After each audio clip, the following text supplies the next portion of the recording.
दुनिया एक बार फिर से महायुद्ध के मुहाने पर खड़ी है और इस बार खबर सीधे इजराइल से आ रही है, जहां प्रधानमंत्री बेंजामिन नेतन्याहू ने ईरान को लेकर एक ऐसी चेतावनी दे दी है जिसने पूरी दुनिया के माथे पर चिंता की लकीरें खींच दी हैं।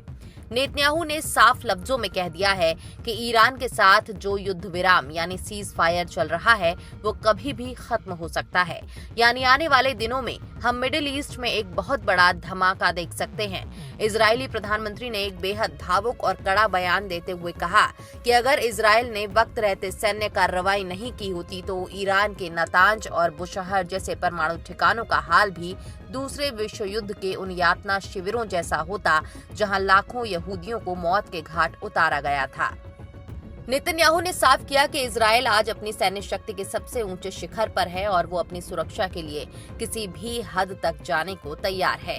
आपको बता दें कि इस पूरे तनाव की जड़ में ईरान की वो जिद है जिसके तहत वो लगातार अपने परमाणु कार्यक्रम को आगे बढ़ा रहा है और इजराइल इसे अपने अस्तित्व के लिए सबसे बड़ा खतरा मानता है। इस बीच अमेरिका की एंट्री भी इस पूरे मामले को और गर्मा रही है, क्योंकि नेतन्याहू ने खुलासा किया है कि उनकी अमेरिका के उपराष्ट्रपति जेडी वेंस से फोन पर लंबी बातचीत हुई है। वेंस ने इजराइल को भरोसा दिलाया है कि राष्ट्रपति ट्रंप और पूरी अमेरिकी सरकार का मुख्य मकसद यही है कि ईरान के पास जो भी परमाणु सामग्री है उसे पूरी तरह वहां से हटाया जाए।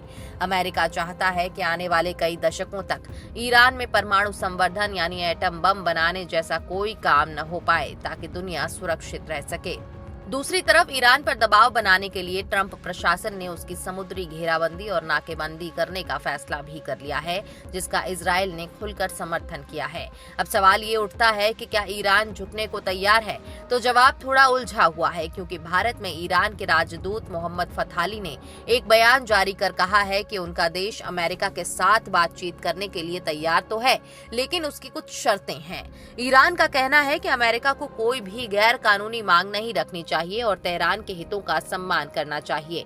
अभी हाल ही में इस्लामाबाद में दोनों देशों के बीच बातचीत हुई थी, जो बिना किसी नतीजे के खत्म हो गई थी और इसी के बाद से तनाव और ज्यादा बढ़ गया है। ईरान के राजदूत ने भारत का जिक्र करते हुए कहा कि इस पूरे इलाके में ईरान और भारत का भविष्य आपस में जुड़ा हुआ है, इसीलिए शांति बेहद जरूरी है।